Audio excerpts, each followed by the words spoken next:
자, 안녕. 이규쌤입니다. 고3 7월 학평 해설하도록 하겠습니다. 자, 기본적으로 난이도는 사실은 너무 평이하다. 여러분들이 성실하게 개념에 대해서 명확히 이해하고 있다면 문제를 푸는데 어려움이 사실은 있을 만한 문제는 아예 없었다 라고 봐도 무방합니다. 1번부터 보도록 하겠습니다. 자, 1. 가 문명에 대한 설명으로 옳은 것은 이라고 되어 있고요. 자, 대표적인 도시유적 모헨조다로라고 나와 있습니다. 이것을 힌트로 지금 주고 있어요. 자, 일반적으로는 이집트 문명과 메소포타미아 문명을 많이 묻는데 지금 특이하게 인도 문명을 물어본 것입니다. 모헨조다로. 자, 도시유적 하나 더 기억해야 됩니다. 모헨조다로 말고 하라파도 있습니다. 하라파. 자, 그래서 가문명에 대한 설명을 찾아봅시다. 1번 지구라트를 건설하였다. 메소포타미아 문명이죠. 일종의 신전 같은 것이었습니다. 올림피아 제전을 개최한 것은 그리스 세계고요. 인더스강 유역에서 발전한 것 3번 인도 문명 정답이 되겠죠. 피라미드와 미라를 제작하였다. 이집트 문명. 갑골의 전복의 내용을 기록한 것 중국이 되겠습니다. 자, 2번입니다. 가 종교에 대한 설명으로 옳은 것은, 자, 학평에서는 이렇게 이 종교에 대해서 묻기도 합니다. 평가원에서는 사실은 요새는 거의 묻지 않아요. 좀 더 나아가서 이슬람의 여러 나라들, 제국들을 물어봅니다. 꾸란 암송이라고 되어 있고요. 무함마드가 성립한 이렇게 나와 있어요. 라마단 기간이라는 것까지 나와 있습니다.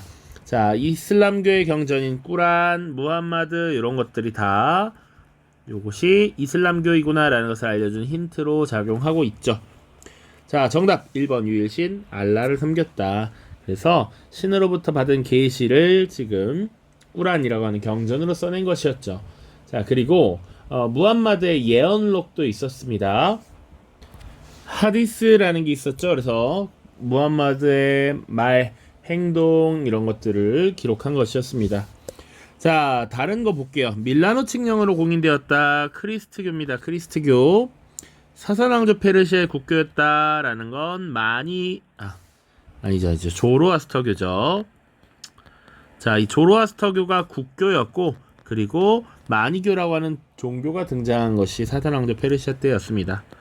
자, 4번 브라만교의 윤회 사상을 수용하였다. 여러 가지 종교가 될 수 있겠는데 대표적인 건 불교가 되겠죠. 우리가 흔히 알고 있는 것 불교, 카스트에 따른 의무수행 강조, 요거 뭐 브라만교도 되겠고 또 힌두교 또 이런 것들이 영향이 될 겁니다. 연결이 돼요.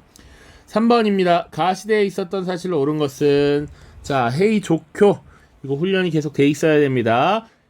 일본에서는 특정 시대를 물을 때 앞에 수도가 있었던 지역의 이름을 붙여서 이렇게 부르기도 한다. 헤이조쿄 시대. 물론 이 헤이조쿄를 수도로 했던 것은 나라 시대입니다. 자, 나라 시대의 궁성이 헤이조쿄라는 것으로 만들어졌죠. 자, 그리고 도다이사 이런 것들도 힌트가 되겠습니다.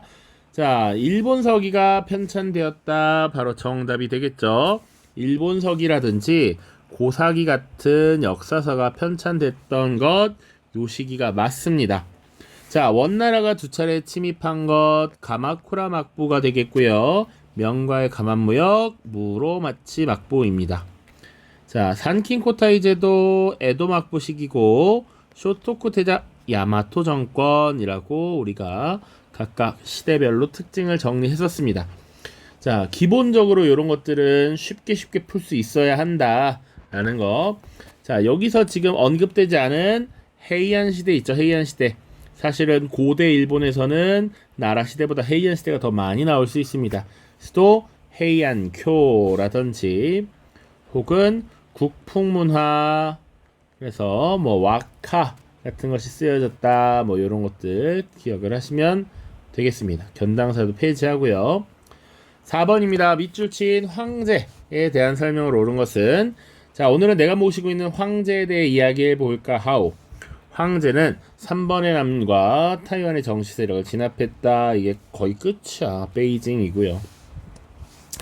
자, 3번에 난 거 타이완의 정치 세력을 진압한 황제, 바로 청나라의 강희제라고 하는 황제였습니다. 자, 강희제와 관련해서 기억해야 될 키워드가 3번의 날 진압했다, 타이완의 대만의 정성공 세력 진압했다. 그리고 하나 더 있습니다. 바로 4번에 있는 정답이 되겠죠. 러시아와 네르친스크 조약을 체결하였다. 자, 이 당시 러시아는 계몽군주 표트르라는 인물이 러시아의 대권을 장악하고 있었습니다. 자, 그래서 러시아와 국경 분쟁을 마무리 짓고 국경선을 확정 지은 것이 네르친스크 조약이다. 자, 1번 정화의 함대 파견한 것 당연히 알고 있어야 합니다. 명나라의 영락제라고 하는 황제고요. 통제거 등 대운하를 건설한 것 수나라입니다. 6세기 말 7세기 초. 왕한석을 등용하여 개혁을 추진한 것은 문치주의를 시행하던 북송 때입니다. 북송 신종 황제 때예요. 동중서의 권위에 따라 유교를 통치 이념으로 삼은 황제, 한나라의 무제가 되겠습니다. 자, 5번입니다. 가 왕조에 대한 설명으로 옳은 것은, 자, 진승이 가의 반기를 들고 반란을 일으켰다라는 얘기지.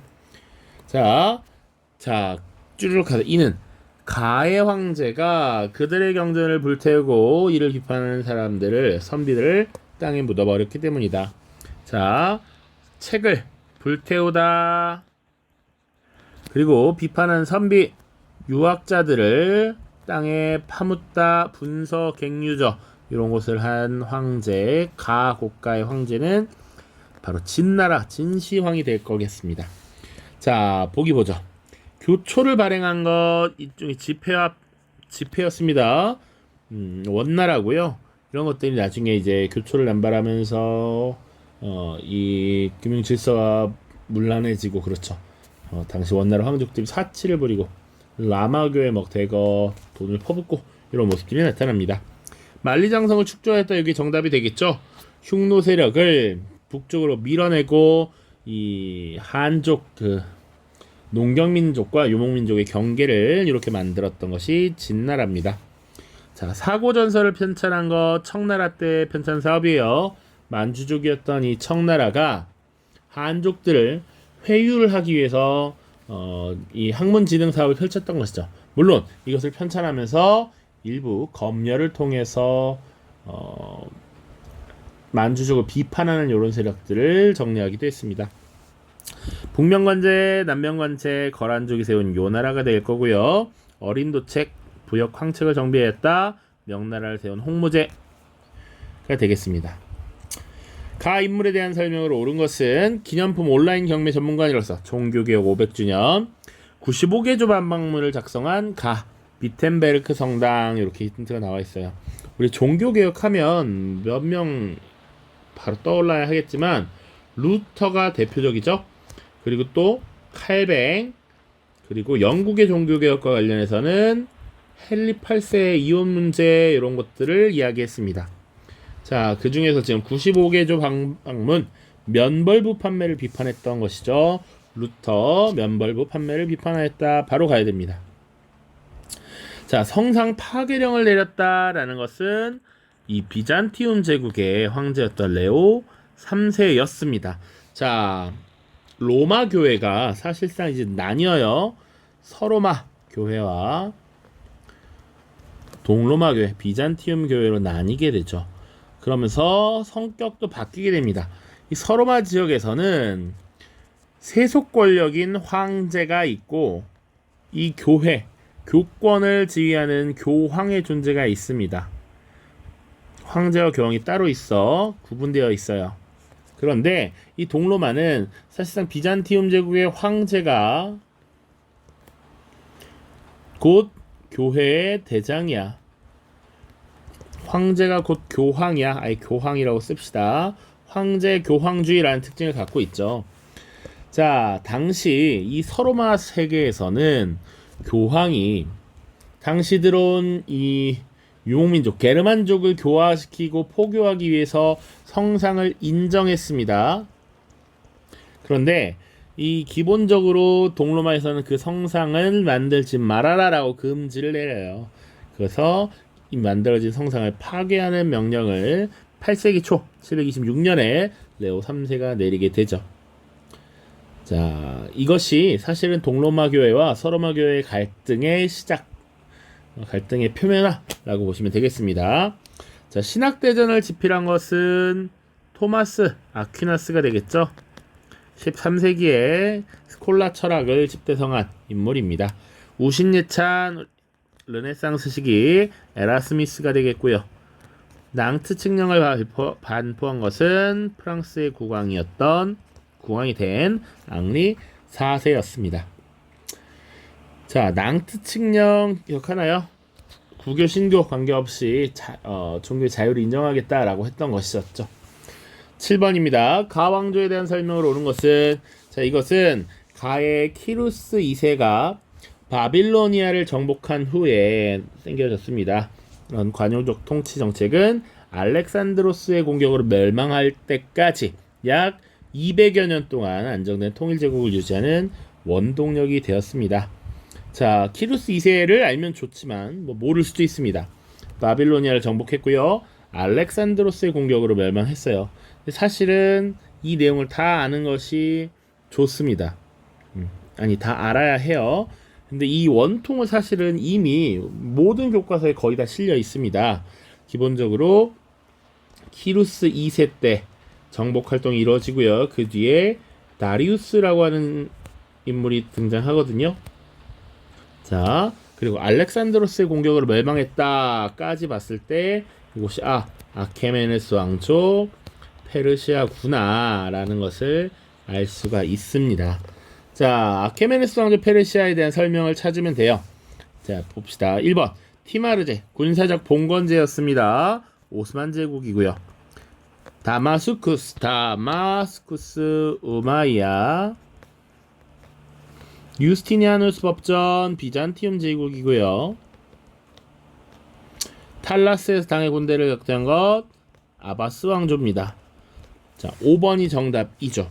왕의 눈이라고 불리는 감찰관, 왕의 눈, 왕의 귀, 다리우스 1세 때 파견됐던 감찰관입니다. 혹은 전국을 20개의 주로 나눠서 총독 세이트랩을 파견하기도 했어요. 그런 것들 얘기했습니다. 그리고 수사와 사르디스를 잇는 왕의 길 같은 것도 기억을 같이 해두셔야겠죠. 혹시 이 다리우스 1세 때 건설된 새로운 도시 수도로 옮기기 위해서 만들었던 페르세폴리스 정도도 기억을 하면 더 좋겠습니다. 8번 보시죠. 가나 시기 사이에 있었던 사실을 옳은 것은, 자, 귀족파와 벌족파 사이의 권력 투쟁으로 사회 불안이 심해지는 가운데 스파르타쿠스의 반란이 일어났고 군인 정치가들이 권력을 장악하면서 제1차 삼두 정치가 시작됐습니다. 자, 제1차 삼두 정치라고 하면 인물을 다 알 필요는 없지만 카이사르, 그리고 폼페이우스, 크라수스 같은 인물이 있습니다. 자, 이 카이사르는 나중에 암살을 당하기도 해요. 자, 그리고 나와봅시다. 테오도시우스 황제는 로마의 전통 종교 및 이교 이단을 법적으로 엄격하게 금지하고 그리스도교를 국교로 선포하여 제국의 통일을 깨었다. 하지만 그가 죽은 뒤 로마는 동서로 분리되었다. 자, 테오도시우스 황제라고 되어 있고요. 우리가 잘 기억해보면 권력 투쟁이라든지 스파르타쿠스의 반란이라고 하는 건 기본적으로는 공화정 시기에 있었던 일입니다. 자, 지금 다 로마 제국을 주제로 하고 있죠. 이 로마 제국은 공화정 시기와 제정 시기를 구분해야 됩니다. 자, 왕이나 황제가 존재하지 않았던 대신 이런 시민의 대리인들이 국가를 운영하고 통치하는 이런 형태의 공화정에서 제정으로 넘어가게 됩니다. 자, 이 중간 과도기적 단계에 나타난 인물, 실질적으로 첫 번째 사실상 황제가 되었던 옥타비아누스가 그래서 굉장히 중요했던 거고요. 그리고 사실은 이 제정 시기에 들어가서 콘스탄티누스 혹은 그 전에 디오클레티아누스, 테오도시우스 3명의 황제 이렇게 있는데 콘스탄티누스가 많이 출제가 되었었죠. 혹은 공화정 시기도 언급이 될 수 있습니다만 가장 많이 나왔던 건 옥타비아누스 다음 콘스탄티누스가 출제가 됐습니다. 문제 보면 일단 공화정 시기 하나 나와 있고요. 제정 시기의 마지막 우리가 출제가 될 수 있는 황제 마지막 황제가 테오도시우스예요. 그래서 이 시기에 사이 시기에 뭐가 들어갈래라고 나와 있는 거야. 자, 그래서 공화정에서 제정으로 넘어가는 시기 가장 중요한 옥타비아누스가 정답으로 이렇게 나온 것이죠. 문제 자체가 뭐 시기를 엄청 외워야 되는 거 아니고 큰 틀을 잘 알고 있느냐를 묻는 정도입니다. 자, 12표법이라고 하면 기본적으로 공화정 시기이죠. 공화정 시기. 그리고 이 12표법이라고 하는 것이 기본적으로는 최초의 성문법입니다. 우리가 기억해야 될 것 중에 공화정 시기에 이 평민들의 권한이 신장되는 과정을 주로 본단 말이죠. 12표법부터 해서 쭉쭉쭉 해서 리키니우스법 그리고 호르텐시우스법 이런 것들 쭉 다루니까 그 과정에서 가장 먼저 등장한 최초의 성문법 12표법은 기억을 하셔야겠다. 자, 델로스 동맹은 기본적으로 그리스 세계를 다룰 때의 이야기죠. 아테네 얘기잖아. 자, 이 델로스 동맹은 기본적으로 아케메네스 왕조 페르시아의 침략을 막기 위해서니까 기원전 5세기 훨씬 이전의 일입니다. 자, 1번도 여기 이전, 2번은 더 이전이야. 3번 1차 포에니 전쟁, 이것도 공화정 중간이죠. 자, 포에니 전쟁이 일어나면서 카르타고와의 전쟁을 벌였고 승리를 하면서 식민지가 더욱 확대돼 그 과정에서 라티푼디움이라고 하는 새로운 경영 방식이 유행했고 빈부격차가 심화되면서 이런 갈등이 생겨났다라고 보시면 되니까 역시 3번도 이전에 들어가야 되죠. 클로비스가 로마 카톨릭교로 개종한 것은 프랑크 왕국이니까 사실은 이것보다 훨씬 이후가 되겠습니다. 자, 9번 보죠. 가 제국에 대한 설명을 오른 것은 자, 도성밖에는 어쩌고저쩌고 총사령관은 술탄 메메트 2세였다. 콘스탄티노폴리스가 함락되었다. 요것만 가지고 알 수 있어야 됩니다. 자, 가 제국을 이끌던 술탄 메메트 2세가 콘스탄티노폴리스를 함락했어. 지금 비잔티움 제국을 무너뜨린 것이죠. 그래서 바로 오스만 제국에 대해서 묻고 있는 것이고요. 예니체를 창설했다. 이게 바로 정답이죠. 술탄의 친위 부대였습니다. 술탄의 친위 부대. 바브르에 의해 건국된 건 인도의 무굴 제국. 코르도바는 후 우마이야 왕조. 군관구제와 둔전병제는 비잔티움 제국이고요. 이베리아 반도까지 영토를 확장한 것 그냥 우마이야 왕조입니다. 10번입니다. 자, 새 국왕의 대관식이 열리다 라고 되어 있어요. 어쩌고저쩌고 근데 우리가 이 역사 자료에서 모든 역사적 사실을 다 알아야 푸는 게 절대 아니라고 했습니다. 필요한 키워드들을 파악해서 문제를 썩 풀면 돼. 자, 투르푸아티 전투에서 이슬람 세력을 물리쳐 크리스트교 세계를 보호한 아버지. 투르푸아티의 전투에서 크리스트교 세계를 보호한 아버지는 카롤루스 마르텔이라는 인물이에요. 우리 클카, 피카 외웠습니다. 자, 그리고 아버지의 뒤를 이어서 장악한 그래 카롤루스 마르텔의 아들이고요. 그리고 교황 자카리아스에게 자신을 국왕으로 인정해달라는 것을 요구했고 결국 승인했습니다. 그래서 힐데리 3세가 폐위되고 그가 새로운 국왕으로 즉위했어요. 이 인물이 바로 피핀이라는 인물입니다. 피핀. 자, 피핀에 대해서 그러면 찾아보라 라고 한 거지. 1번 500인 평의회를 설치하였다. 요거 클레이스테네스입니다.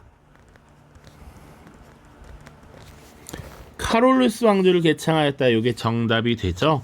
자, 우리가 클, 카, 피, 카 4명을 다루는데 클로비스와 궁제였던 카롤루스 마르텔. 자, 클로비스는 국왕이 맞고요. 프랑크 왕국을 세우는 국왕. 카롤루스 마르텔을 의리로 치면 총리, 재상입니다. 재상. 궁제였어요. 이 두 명의 인물을 다룰 때까지는 메로베우스 왕조였고요. 카롤루스 마르텔의 아들이 새롭게 왕이 된 것이 피핀이야. 이때부터 왕조가 바뀌어서 카롤루스 왕조가 됩니다. 그 아들이 또 카롤루스 대제로 등장하게 되죠. 자, 성 소피아 성당 건축한 건 비잔티움 제국의 유스티니아누스 대제입니다. 6세기경이고요. 정복제 그리스인을 이주시킨 건 알렉산드로스. 이렇게만 쓰겠습니다. 생략할게요. 클레르몬 공의에서 성제 회복을 호소한 인물은 바로 교황이었던 우르바누스 2세입니다.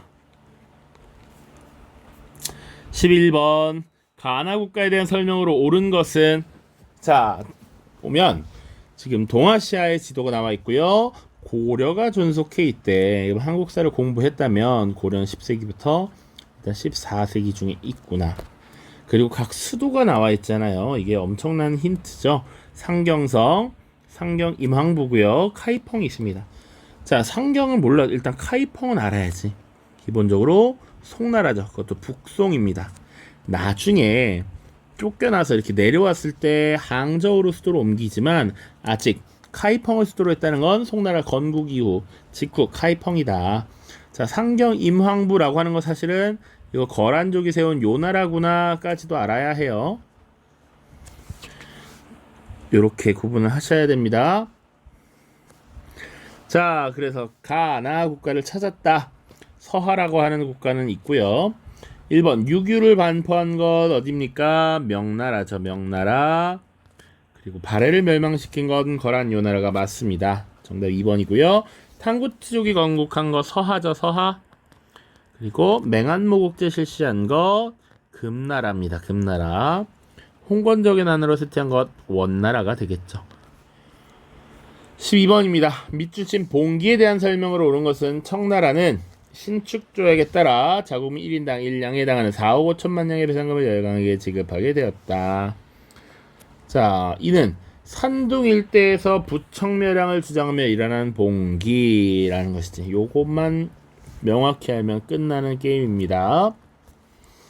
자, 요거 의화단 운동이죠. 그래서 중국사 잘 이해하고 있는지 물어보는 거야. 자, 당시에 중국 내부에서 부청멸양, 청나라를 서포트, 도와서 양놈들을 멸하자. 그리고 이 제국주의 세력 몰아내고 크리스트교 세력 몰아내자. 우리나라를 지키자라고 했던 거야. 자, 당시 청나라는 서구 열강에게 밀려서 사실 눈치를 살살 보고 있는 와중에 이런 의화단 운동이 일어나니까 이걸 계기로 한번 서양 애들 밀어내봐 라는 생각을 했다고. 하지만 서양과 일본 8개의 연합군이 이 의화단 운동을 진압하고 베이징까지 군대를 이끌고 왔습니다. 자, 그래서 중국은 결국 이 신축조약 베이징 의정서를 체결할 수밖에 없었다라는 것까지 보시면 돼요. 자, 1번 일본의 21개조 요구에 반발하면서 나타난 것은 중국의 오사운동이죠.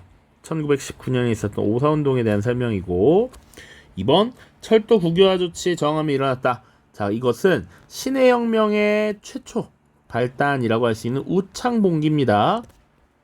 3번 증국본 등이 이끄는 향룡에 의해 진압된 것은 태평 천국운동이고요. 외국 군대가 베이징에 주둔하는 계기가 된 것 의화단 운동이 맞습니다.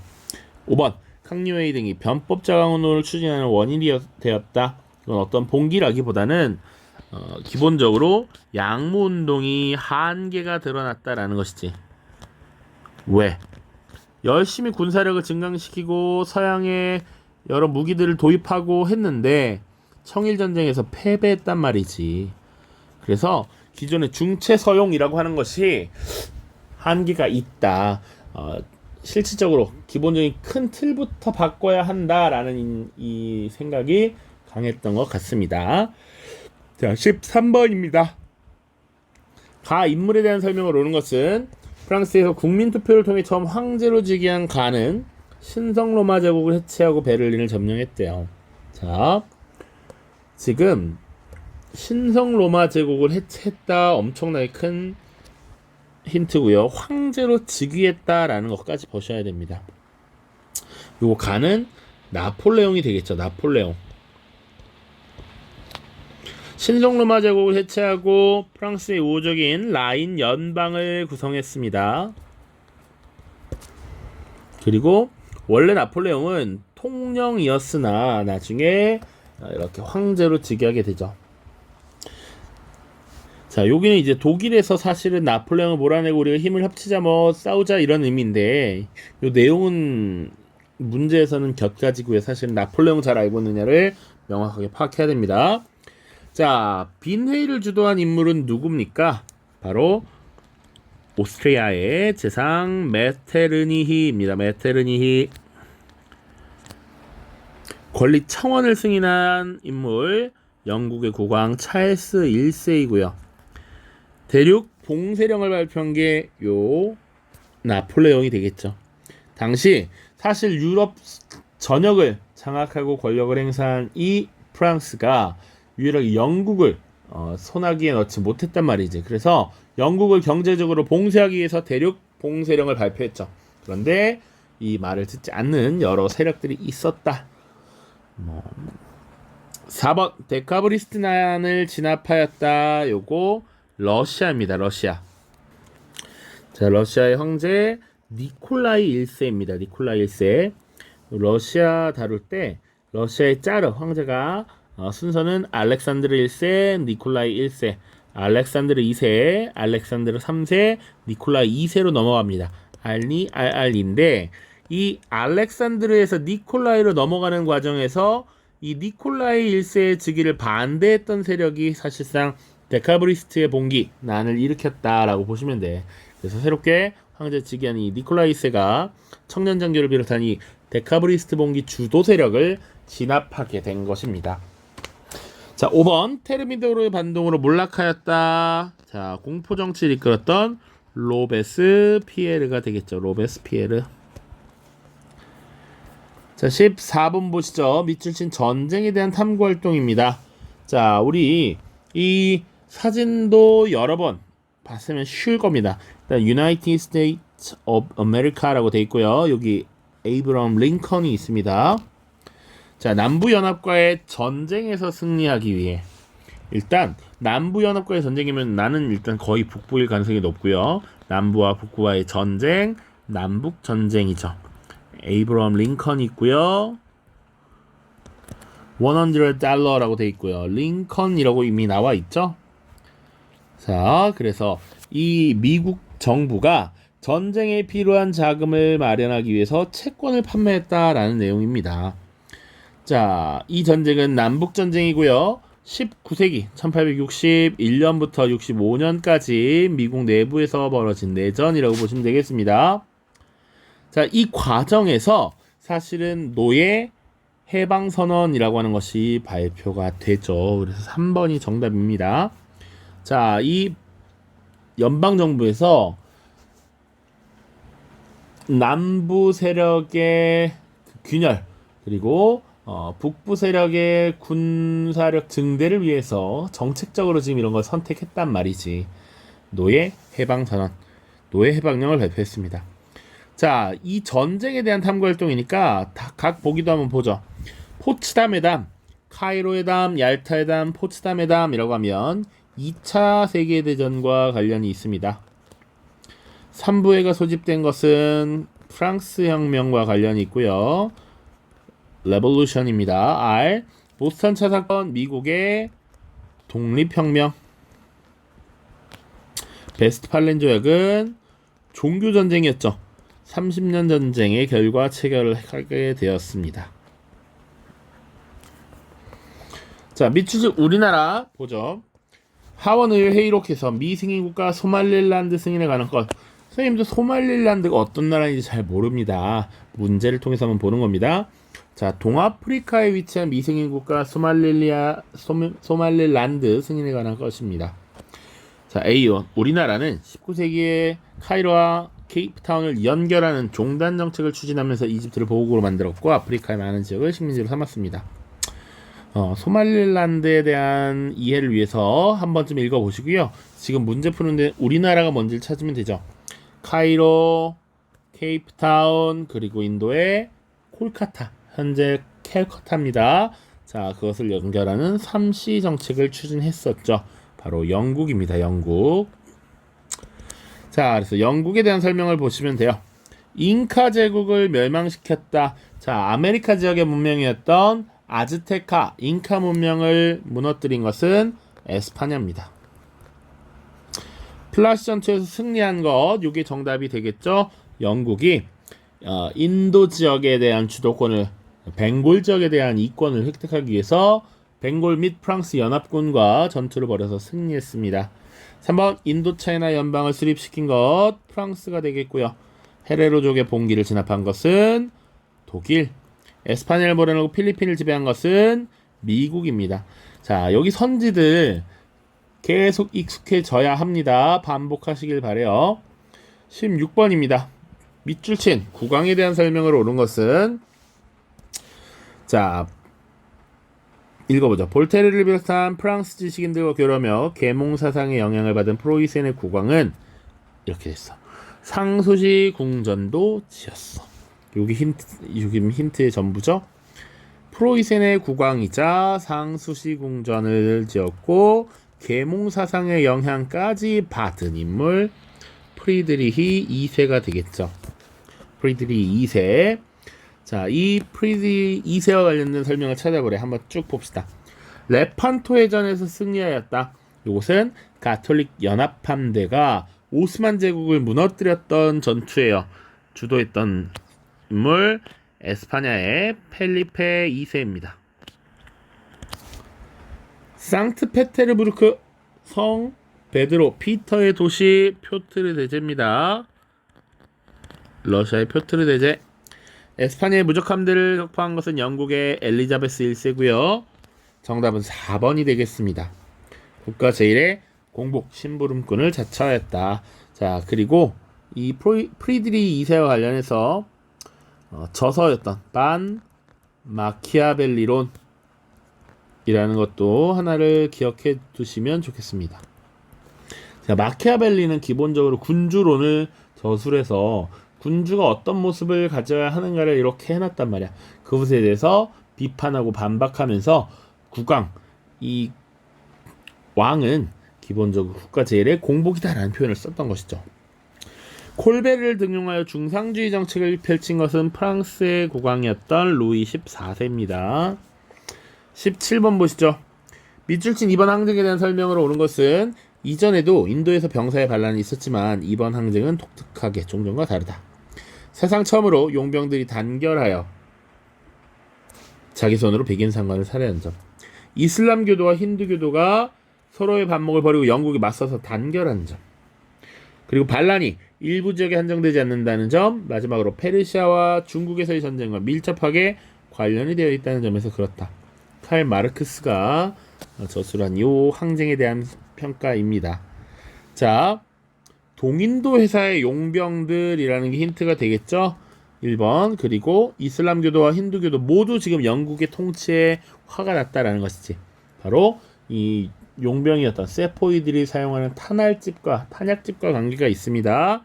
요거 세포이의 항쟁이라는 것이죠. 세포이의 항쟁. 1857년에 있었던 대영국 항쟁이 되겠습니다.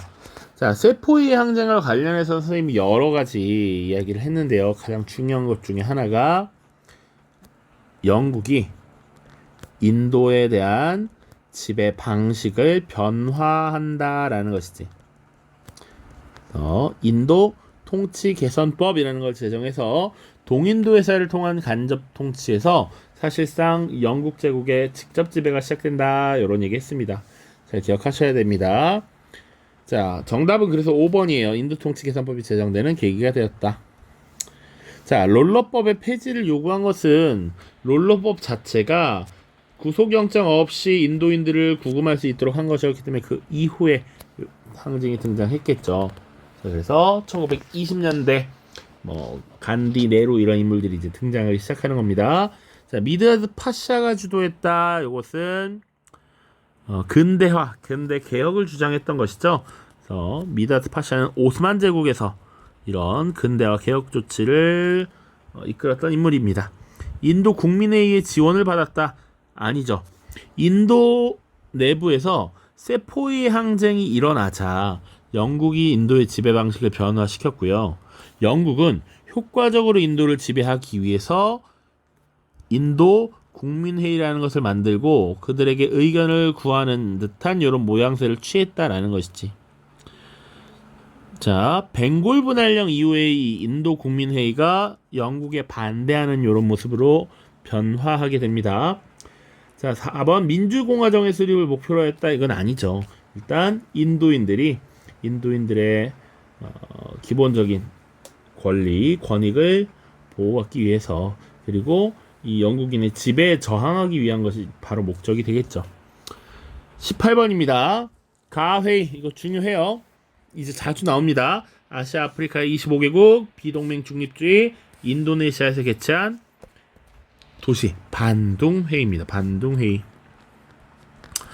근데 이 반둥회의는 키워드를 딱 기억하면 됩니다. 반둥회의, 비동맹 중립주의, 아시아 아프리카, 인도네시아, 그리고 하나 더, 평화 10원칙. 바로 요것이 정답이 되겠습니다. 자, 브레턴 우즈 체제, 요거는 2차 대전 중에 사실 미국을 비롯한 여러 나라들이 국제 금융 질서를 재정립하기 위함이었습니다. 그래서 이 1944년에 브레턴 우즈 회의를 통해서 사실상 이제 IMF라고 하는 기구, 그리고 IBRD라고 하는 국제개발부흥은행, 이런 것들을 설립하게 되죠. 그리고 달러를 중심으로 한 고정환율제, 이런 것들을 규정한 것이 브레턴 우즈 회의였습니다. 그리고 근본이제, 이런 것도 이때 규정이 됩니다. 물론 이 고정환율제는 지금 깨졌죠. 환율은 계속 변동되잖아요. 변동환율제가 운영되고 있습니다. 자, 마스트리흐트 조약 체결, 요거는 이제 유럽 EU의 결성과 관련이 있는 것이죠. 반둥회의와는 관련이 없습니다. 자, 북대서양 조약기구를 출범시켰다. 요거는 1947년에 미국과 서유럽의 이런 자본주의 국가 지정해서 이 소련과 공산주의 세력의 진출을 막기 위해서 결성한 일종의 집단 안보기구였습니다. 자, 그리고 코민포럼이라고 하는 것은 또 이것에 대항해서 공산주의 국가들이 소련을 중심으로 출범시킨 기구였죠. 공산당 정보국 코민포럼입니다. 요건 이제 정보국이고요. 집단 안보기구로서는 나토에 대항하기 위해서 1955년에 바르샤바 조약기구가 만들어지죠. WTO입니다. 그것도 국제무역기구와 다릅니다. 자, 19번입니다. 밑줄친 이 전쟁 시기에 있었던 사실. 자, 일본의 진주만 공격이 썸네일로 딱 나와 있죠. 그러면 사실은 무조건 2차 대전이죠. 자, 2년 전 독일의 폴란드 침공으로 시작된 이 전쟁, 태평양 지역까지 확대, 미국이 진주만 기습. 자, 당연히 2차 세계대전이 되겠고요. 이 전쟁 시기에 있었던 사실입니다. 2차 대전은 1939년부터 45년까지 치러졌어요. 1번, 만주국이 수립되었다. 일본이 만주사변을 일으킨 것이 31년. 그리고 괴뢰 국가인 만주국을 수립시킨 것이 32년입니다. 자, 국제연맹이 창설되었다. 국제연합 아니고 연맹입니다. 1차 대전이 끝나고 1920년에 국제연맹이 창설되었어요. 3번, 미드웨이 해전. 요게 정답이죠. 미드웨이 해전. 지금 미국과 일본이 태평양 지역에서 전투를 벌인 것이고, 미국이 그 일본의 공세를 이제 전환시키는, 미국이 이제 반전을 이끄는 계기가 되었던 전쟁입니다. 1942년의 전투입니다. 자, 사라예보 사건은 1차 대전의 배경이 되는 사건이니까 전혀 될 수 없습니다. 1914년이고요. 러시아에서 11월 혁명이 전개된 것 1918년이 되겠습니다. 자, 이 밑줄 친 자유총선거가 실시된 시기를 연표해서 옳게 고른 것은, 자, 작년에 베를린 장벽이 무너졌던 장면을 기억하십니까? 어제는 동독 최초의 자유총선거가 동베를린을 비롯한 노이브란테부르크 등 15개 투표소에서 실시됐습니다. 자, 선거 결과 독일 통일을 주장하는 독일 연맹이 승리를 거두어 통일에 대한 논의가 가속화될 전망입니다. 자, 베를린 장벽의 붕괴가 있었던 것이 1989년이고요. 독일 통일이 1990년에 이어집니다. 오케이? 자, 요걸 기본으로 알고 있으면 돼. 자, 독일 연맹이 승리를 거두 통일에 대한 논의가 가속화돼서 실제로 1990년에 통일이 이루어졌단 말이지. 그래서 지금 작년에 베를린 장벽이 붕괴됐다 했으니까 지금 1990년에 대한 것을 찾으면 되는데, 마샬 플랜이라고 하는 거 1947년이죠. 자, 쿠바 미사일 위기 1962년의 일이고요. 닉슨 독트린이라고 하는 거 1969년입니다. 미중 국교 수립 1972년, 유럽연합의 창설 93년이라고 보죠. 마스트리히트 조약입니다. 9.12 테러가 2001년이에요. 정답은 4번이 되겠습니다. 자, 지금 현대 파트가 이렇게 나오면 어려울 것처럼 느껴지지만 핵심적으로 묻는 주제는 요 공산권의 붕괴입니다. 베를린 장벽 붕괴, 그리고 독일 통일, 혹은 소련의 붕괴, 독립국가연합의 창설, 계속 이거 물어보고 있거든요. 1990년을 전후로 한 시기입니다. 요거 기억을 해두시면 될 것 같아요. 자, 고생 많았습니다, 여러분. 그 9월 평가원이 더 중요해요.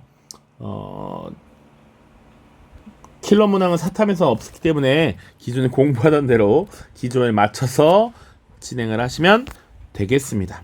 고생 많았습니다. 안녕.